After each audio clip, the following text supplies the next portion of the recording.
excelentes pláticas las de los doctores que presentaron antes. El doctor Martínez ahí ya nos habló muy bien de todo lo que es el tratamiento quirúrgico y nos introdujo un poco a lo que es el tratamiento sistémico. Y como él lo comentó, pues realmente el tratamiento sistémico del melanoma ha cambiado abismalmente en unos cuantos años, teniendo hasta antes del 2010, del 2011, únicamente tratamientos de quimioterapia con tasas de respuesta realmente muy bajas. Tenemos ahora múltiples opciones de tratamiento que incluyen inmunoterapia y además terapias blanco. Y creo que la mayor parte de la información que tenemos sobre la terapia sistémica en este momento para el melanoma va muy dirigida a la inmunoterapia, y esto es hasta cierto punto lógico en nuestro país porque la incidencia de mutaciones específicas como las mutaciones del BRAF son un poco más bajas en nuestra población por el tipo de melanoma que tenemos. Entonces les voy a hablar un poquito más específicamente acerca de cómo tratar a los pacientes que tienen mutaciones de BRAF. Y bueno, esta primera diapositiva parece una diapositiva muy compleja. Sin embargo, lo único que quiero hacer notar aquí es que a pesar de que los diferentes tipos de melanoma, ya sea melanomas sacrales, melanomas uveales, melanomas de mucosas o melanomas que están relacionados a la exposición solar, al final de cuentas van a terminar en una vía común, que son las mutaciones o las alteraciones en la vía de activación del RAF/MEK/ERK. Y esto es muy importante porque esto es lo que nos va a llevar al tratamiento de estos tumores.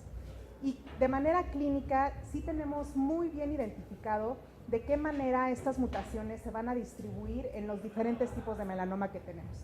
De esta manera podemos encontrar 3 genes principales en los que podemos encontrar mutaciones: las del BRAF, las de KIT y las de GNAC y GNA11.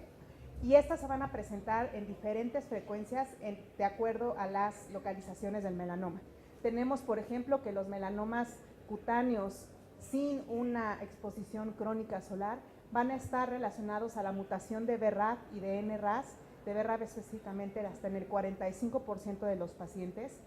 Muy al contrario que los melanomas acrales o los melanomas de mucosas o los melanomas cutáneos, que sí están relacionados a la exposición crónica solar, en los cuales las mutaciones del BRAF van a ser relativamente bajas, de alrededor del 20%, y vamos a encontrar un poco más frecuente las mutaciones de c-KIT, alrededor del 20 a 40%, dependiendo de la localización específica del tumor. Y por otro lado tenemos una entidad completamente distinta, que es el melanoma uveal, en el que no vamos a tener ninguna mutación de BRAF, no vamos a tener mutaciones de c-KIT, y vamos a tener únicamente mutaciones en estos 2 genes específicos, GNAC y GNA11, en aproximadamente 50% de los pacientes. Y esto es muy importante porque estos tipos de melanomas, específicamente los uveales, son esos melanomas que van a ser muy resistentes a las terapias actuales, tanto a los pacientes que tienen mutación, que están a los tratamientos relacionados a la inhibición del BRAF, como a los tratamientos de inmunoterapia. Y ya entrando un poquito más a fondo hacia los inhibidores de BRAF, realmente las mutaciones de BRAF, las más frecuentes, están localizadas en la posición 600 del dominio sinasa justamente del gen del BRAF, y la más común es una sustitución de una valina por un ácido glutámico, que es la B600E, y que va a estar presente en aproximadamente 72 a 90% de los melanomas. Muy importante recordar que no tienen exposición crónica solar. Y de estos medicamentos tenemos 2 que son como los 2 grandes medicamentos que se utilizan hoy en día en la clínica. Uno es el dabrafenib, el otro es el vemurafenib. Los 2 ya los mencionó el doctor Martínez hace un momento en su plática, y realmente van a ser diferencias muy leves, diferencias farmacológicas, farmacocinéticas, y algo importante aquí es que el vemurafenib va a tender a inhibir un poco más la parte, el BRAF wild type como tal y el CRAF, y esto es muy importante porque se va a relacionar más a la activación paradójica de este gen y esto va a hacer que haya más alteraciones cutáneas con el uso de vemurafenib a comparación del uso de dabrafenib. Este es el estudio BREAK3. Es un estudio que comparó el uso de dabrafenib, el inhibidor de BRAF dabrafenib, en comparación con dacarbazina, que durante mucho tiempo fue el tratamiento de elección para estos pacientes. Y como podemos ver en estas gráficas, pues realmente nos íbamos de un 8-10% de tasas de respuesta con quimioterapia a un 50% de tasas de respuesta con el tratamiento. Un medicamento altamente eficaz, con supervivencias libres de progresión, mediana de supervivencia libre de progresión de 5.1 meses a comparación de 2.7 meses del tratamiento con quimioterapia y con una disminución del riesgo de progresión del 70% prácticamente. Este estudio específicamente no mostró un beneficio en supervivencia global, pero muy probablemente esto se deba a que los pacientes que progresaban al tratamiento con dacarbazina podían posteriormente se podían cruzar al brazo de tratamiento con dabrafenib y esto pues obviamente mejoraba sus desenlaces al final de cuentas. Sin embargo, había varios problemas relacionados a la utilización de un inhibidor de BRAF como monodroga. A pesar de que hay tasas de respuesta muy altas, todavía hay cierta cantidad de pacientes que no van a tener beneficio del tratamiento, hasta 30% de ellos, y la supervivencia sí es más prolongada, pero es alrededor de 18 meses para estos pacientes. Además, como ya les había comentado anteriormente, la utilización de estos medicamentos como monodrogas se van a relacionar a efectos adversos, en especial cutáneos de tipo proliferativo. Queratoacantomas, hiperkeratosis, papilomas, pólipos gástricos y colónicos, pero algo que nos preocupa de sobremanera, pues obviamente es el hecho de que se pueden desarrollar inclusive carcinomas de células escamosas de piel.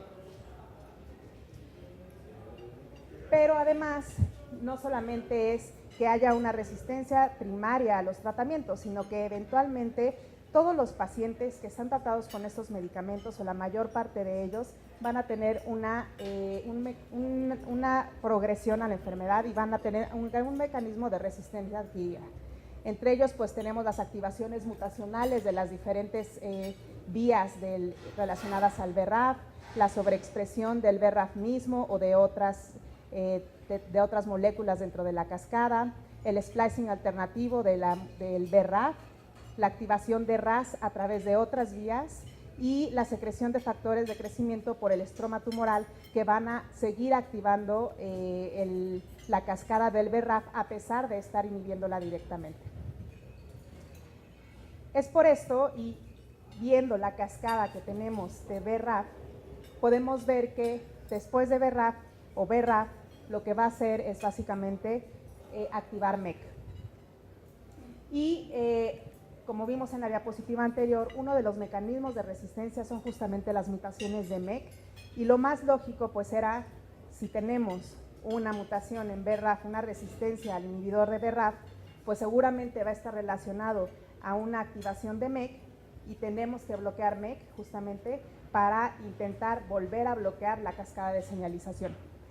Hay dos medicamentos que inhiben la vía de MEK, trametinib y cobimetinib.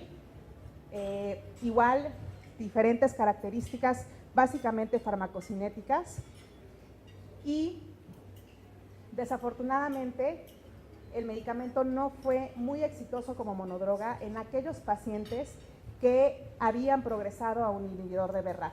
Este es un estudio muy pequeño, es en realidad un estudio fase 2, en el que se incluyeron algunos pacientes que ya habían recibido el tratamiento con dabrafenib y después de recibían trametinib. Y como vemos, pues realmente las tasas de respuesta son muy bajas, son de alrededor del 5%, y no había ninguna diferencia, no había realmente un beneficio en supervivencia libre de progresión o en supervivencia global. Se probó en ese mismo estudio, en este estudio muy pequeño, se ingresó pacientes que no habían recibido tratamientos con inhibidores de BRAF. Estos pacientes sí se vio que tenían beneficio y por lo tanto se hizo un estudio fase 3 en primera línea de tratamiento en pacientes que no habían recibido un inhibidor de BRAF. Y como podemos ver aquí, las tasas de respuesta son buenas, son mayores que la quimioterapia, de aproximadamente 22%, un 39% de los pacientes tenían beneficio. Sin embargo, pues realmente los beneficios del tratamiento no eran equiparables con un inhibidor de BRAF en primera línea. Lo siguiente que se intentó entonces fue justamente combinar los dos medicamentos. Hay dos estudios principales de la combinación. Uno es el estudio COMBI-B, el otro es el estudio COMBI-D. Los dos, el brazo experimental era la combinación de dabrafenib con trametinib y la diferencia básicamente en el COMBI-B, el brazo comparador era vemurafenib, que es el otro inhibidor de BRAF, la competencia por decirlo de alguna manera, y en el COMBI-D el brazo comparador era su mismo medicamento, que era el dabrafenib como monoterapia. En el COMBI-D, muy importante, el objetivo primario era la supervivencia global, y en el COMBI-D el objetivo primario era la supervivencia libre de progresión. Ambos estudios, el medicamento se tenía que dar hasta la progresión. Para ambos estudios, los desenlaces fueron positivos para el brazo de la combinación. Como podemos ver aquí, las tasas de respuesta para la combinación son sumamente altas, van alrededor entre el 65 y el 70%. La supervivencia libre de progresión se va de 7 meses hasta 12 meses y la duración de la respuesta es bastante prolongada.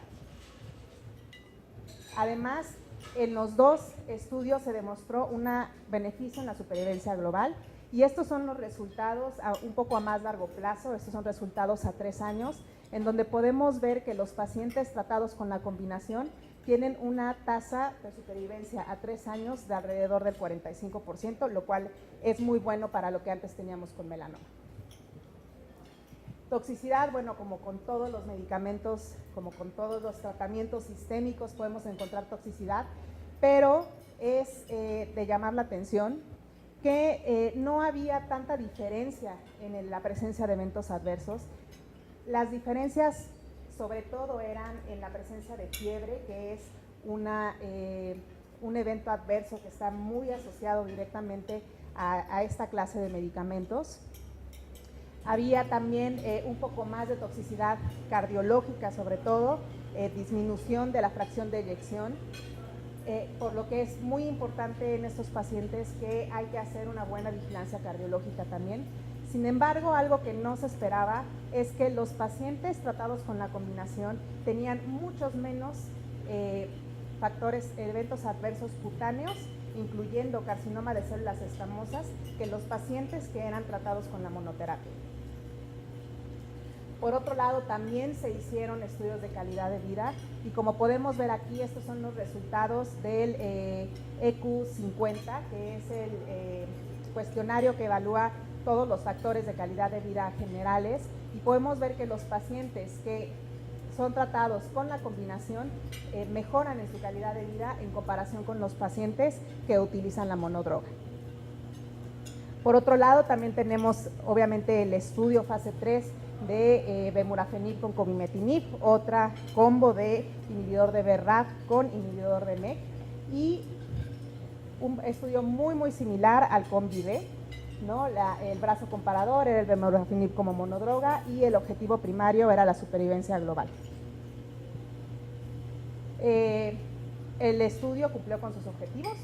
La supervivencia global fue mejor para la combinación en comparación con el inhibidor de BRAF como monodroga, con una supervivencia, esta es una actualización del 2016, una mediana de supervivencia de 22.3 meses para aquellos pacientes que eran tratados con la combinación y una supervivencia libre de progresión que va hasta los 12 meses.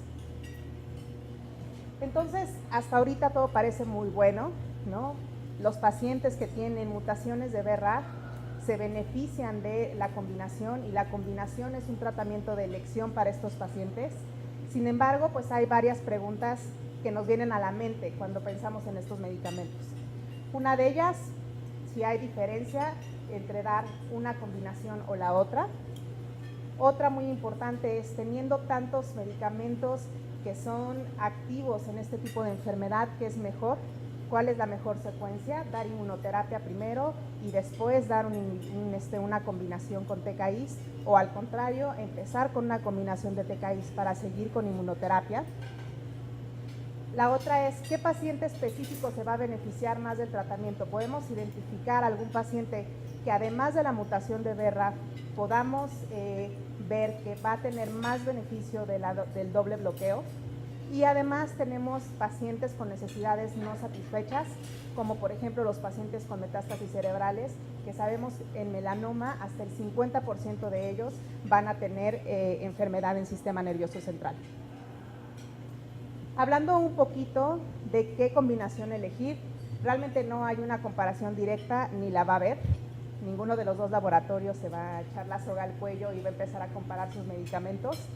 Hay una comparación indirecta. Como podemos ver en la tabla de arriba, realmente no hay diferencia de los tratamientos en cuanto a eficacia. La supervivencia global, la supervivencia libre de progresión, las tasas de respuesta, todas son muy similares entre los dos medicamentos. Sin embargo, sí podemos encontrar algunas diferencias en eventos adversos. Y como podemos ver en la tabla, los eventos adversos relacionados al tratamiento son un poco más frecuentes en la combinación de Vemurafenib con Cobimetinib. Además, los eventos adversos mayores o iguales a grado 3 también son más frecuentes con la combinación de Vemurafenib con Cobimetinib. Aproximadamente 71.3% de los pacientes tratados con esa combinación van a presentar eventos adversos grado 3, en comparación con 56.9% de aquellos tratados con la combinación de Dabrafenib más Trametinib. Sin embargo, pues siempre hay que tomar en cuenta que estos son análisis retrospectivos y que no necesariamente van a tener la verdad, por decirlo de alguna manera. Por otro lado, y como ya lo había comentado el doctor Martínez ahí, tenemos ahora muchas opciones de tratamiento que darle a estos pacientes. Desde la combinación de Dabrafenib-Trametinib o Vemurafenib-Cobimetinib, la inmunoterapia, Nivolumab, un anti-PD1, como monodroga, Nivolumab o Pembrolizumab, hasta las combinaciones de inmunoterapia. Y todos estos medicamentos nos van a dar un beneficio en supervivencia global. Entonces, ¿cómo podemos elegir qué paciente se va a beneficiar más? Y una de las ideas que teníamos con la inmunoterapia es que justamente la inmunoterapia nos va a dar esa cola, esa meseta al final de la curva, en el que los pacientes que realmente se han beneficiado del tratamiento van a obtener beneficios muy prolongados a pesar de no seguir con el tratamiento. Y al menos hace algunos años todavía se creía que los tratamientos con TKI no brindaban este beneficio. No sabemos cuál es la secuencia ideal. Hay estudios, sin embargo, que están tratando de averiguarlo. Este es un estudio que va a comparar justamente la secuenciación de empezar con una combinación de TKI seguido de una combinación de inmunoterapia, o empezar al revés con una combinación de inmunoterapia y continuar con una combinación de TKI. Los objetivos primarios es la supervivencia global y pues vamos a ver cómo sale este estudio para ver si realmente nos puede resolver la duda de qué es lo que podemos utilizar primero. Y la otra duda el otro mito que podemos decir que hay acerca de los tratamientos dirigidos, las terapias blanco, es que justamente la curva de la inmunoterapia se va a comportar como lo vemos ahí. Parece que al final se hace una meseta. En cambio, las terapias blanco, en teoría, lo que hacen es que nos dan una respuesta inicial muy importante, pero al final la curva se cae. Y este beneficio a largo plazo, en teoría, no lo vamos a tener con una terapia blanco. Sin embargo, tenemos ya resultados a 5 años de algunos estudios con estos medicamentos. Esto es específicamente el fase 2, que comparó 2 dosis distintas de la combinación de Dabrafenib más Trametinib y un brazo como monodroga. Es importante, recalcar que los pacientes que estaban tratados con la monodroga podían cruzarse después a la progresión al brazo de Dabrafenib con Trametinib. Y la supervivencia a 5 años es de 28%, alrededor de 30% para los pacientes que son tratados con la combinación, a diferencia de 20 meses de los pacientes que son tratados con la monoterapia. Pero quiero llamar su atención a la parte final de la curva. Y como podemos ver aquí, tenemos también una meseta que aparentemente se está formando y que empezamos a ver a partir de los 3 años. Los pacientes a 3 años vivían alrededor del 30% y en el seguimiento a 5 años parece que los mismos pacientes que estaban vivos sin enfermedad a 3 años siguen beneficiándose del tratamiento a los 5 años. Y hay bastante evidencia de que estos medicamentos de terapia blanco no solamente inhiben el blanco en sí, sino que la cascada o la inhibición de la cascada de BRAF también van a tener efectos inmunológicos, efectos en la inmunología del tumor propiamente. Estos son datos del COMBI-B, son datos genómicos que se hicieron en el COMBI-B, en donde podemos ver que los pacientes que tienen una alta carga mutacional y que tienen DHL normal, son pacientes que se van a beneficiar en supervivencia global de manera muy importante. Hasta 82% de ellos están vivos a 3 años, en comparación con los pacientes que tienen una DHL elevada o que tienen un índice de mutación de carga mutacional muy baja.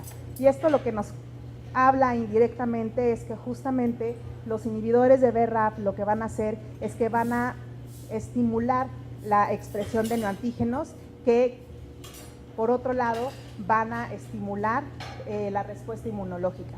Además, hay estudios in vitro en los que podemos ver que el tratamiento con terapias blanco puede predecir, digamos que la respuesta puede estar predecida por la presencia de células TCD8 y la regresión del tumor de pacientes que son tratados con estos TKIs está directamente relacionado con la expresión de una firma genómica inmunológica asociada a la inmunidad. Y sí se sabe que los pacientes que son tratados con estos medicamentos van a tener un incremento en la presentación de los antígenos, van a tener un incremento en la presentación de antígenos, no solamente por el tumor, sino también por las células presentadoras de antígeno, que van a activar a las células T intratumorales y que además van a disminuir la cantidad de células inmunosupresoras en el tumor. Y esto puede ser que nos explique por qué estos pacientes que son tratados con inhibidores BRAF/MEK tienen una supervivencia al final también muy prolongada. Por otro lado, es importante tratar de identificar a qué pacientes vamos a beneficiar más con el tratamiento. Y digamos que de pacientes que ya han sido tratados con el doble bloqueo, podemos ver cómo en los pacientes con inmunoterapia y como en general en todos los tratamientos sistémicos, que aquellos pacientes que tienen una respuesta completa son los que más se van a beneficiar. Aquí en este análisis que se hizo, que se juntaron la población del COMBI-D y del COMBI-B, podemos ver cómo los pacientes que tienen una respuesta completa tienen supervivencias libres de progresión de aproximadamente 68% a 2 años y una supervivencia global de hasta 88% a 2 años, en comparación con los pacientes que tienen respuesta parcial o enfermedad estable.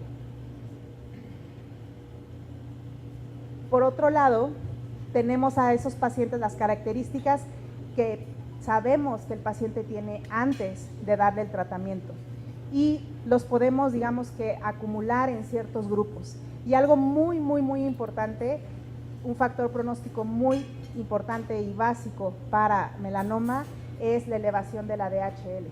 Como podemos ver en este árbol de decisión, los pacientes que tienen elevación de la DHL tienen una supervivencia global a 3 años de aproximadamente 7%, y si esta DHL está más de 2 veces por arriba del nivel normal, la supervivencia a 2 años se va de ser del 25% en los pacientes en general o de 33% en los pacientes que tienen elevación de la DHL pero menor a 2 veces el nivel normal, hasta 7% en los pacientes a 2 años en los pacientes que tienen una DHL muy, muy elevada.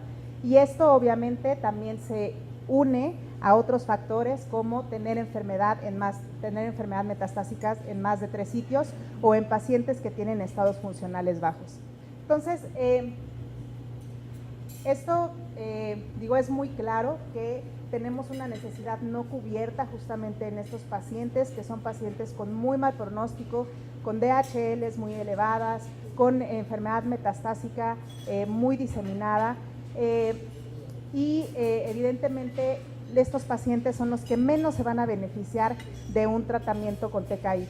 Pero es importante también decir que no es que esto está asociado exclusivamente al tratamiento con un TKI, sino que simplemente es no simplemente, sino de manera muy compleja, es un factor pronóstico que nos va a hablar de un paciente que no va a responder bien a TKI, pero que tampoco va a responder bien a inmunoterapia. Y otra cosa muy importante también es que un paciente pueda tener un muy mal pronóstico no quiere decir que no le vayamos a dar tratamiento o que no vaya a beneficiarse de un tratamiento sistémico, ¿no? Entonces, tener un paciente con melanoma, con una DH elevada y con más de 3 sitios metastásicos no lo exime de recibir un tratamiento, ya sea con un TKI o con un tratamiento de inmunoterapia. Y ya por último, quisiera hablarles un poco de las metástasis cerebrales. Como sabemos, en melanoma las metástasis cerebrales se presentan hasta en 40 a 50% de los pacientes y la supervivencia para estos pacientes que tienen metástasis cerebrales es muy pobre y va pues alrededor de los 3 o 4 meses. Entonces, también es importante poner atención a estos pacientes que la mayor parte de las veces son excluidos de los estudios clínicos, justamente porque son pacientes que sabemos que son de mal pronóstico y que van a tener una supervivencia corta. Y este estudio es el COM-BMB, es un estudio fase 2, que lo que hizo es un estudio pues, que tiene varios brazos. El brazo principal es la cohorte A, es la que ven hasta arriba, que son pacientes asintomáticos que no han tenido tratamiento previo local para el tratamiento de las metástasis cerebrales y que tienen un estado funcional bueno, ¿no? Un ECOG más o menos entre 0 y 1, y a estos pacientes se les daba dabrafenib más trametinib hasta la progresión. Los pacientes pues eran pacientes que tenían metástasis cerebrales, la mayor parte de ellos tenían una sola lesión cerebral. Sin embargo, había hasta 20% de los pacientes que tenían mayor o igual a 3 lesiones intracraneales. Como podemos ver en las gráficas, la cohorte A es la de los pacientes que están asintomáticos y que no han recibido un tratamiento previo, y vemos que las tasas de respuesta realmente son altas, son del 58%, y además el beneficio clínico, es decir, la tasa de enfermedad estable más respuestas parciales, más respuestas completas, es prácticamente del 80%, lo cual es muy bueno para este tipo de pacientes. Además, la supervivencia global se va de unos 3 o 4 meses que tenemos de manera histórica para estos pacientes con enfermedad cerebral hasta 10.8 meses, por lo cual estos tratamientos no solamente pueden tener una respuesta a nivel extracraneal, sino que también tienen una respuesta a nivel intracraneal y son una opción para esos pacientes que tienen en principio un muy mal pronóstico. Y ya para terminar, bueno, los tratamientos con inhibidores de BRAF y MEK tienen beneficio en supervivencia global, en supervivencia libre de progresión y en tasas de respuesta en pacientes con mutaciones de BRAF específicamente. Tienen una toxicidad aceptable y manejable, incluso mejor que la monodroga con inhibidores de BRAF. Las supervivencias a largo plazo no solamente se van a dar con inmunoterapia, eso es bien importante. Creo que estos medicamentos nos están mostrando que también inhibir una vía específica de un tumor puede darnos supervivencias buenas a largo plazo. Los pacientes con metástasis cerebrales tienen beneficio aparentemente hasta en supervivencia global con estos fármacos. Sin embargo, aún hay necesidades insatisfechas para estos pacientes, específicamente para aquellos que tienen muy mal pronóstico, DH elevada, más de 3 sitios metastásicos, y pues esto a lo mejor lo podamos resolver en un futuro con las combinaciones, no solamente con la combinación de inmunoterapia, sino con la combinación de inmunoterapia más estos inhibidores específicos de la vía de Berra. Y eso es todo. Muchas gracias.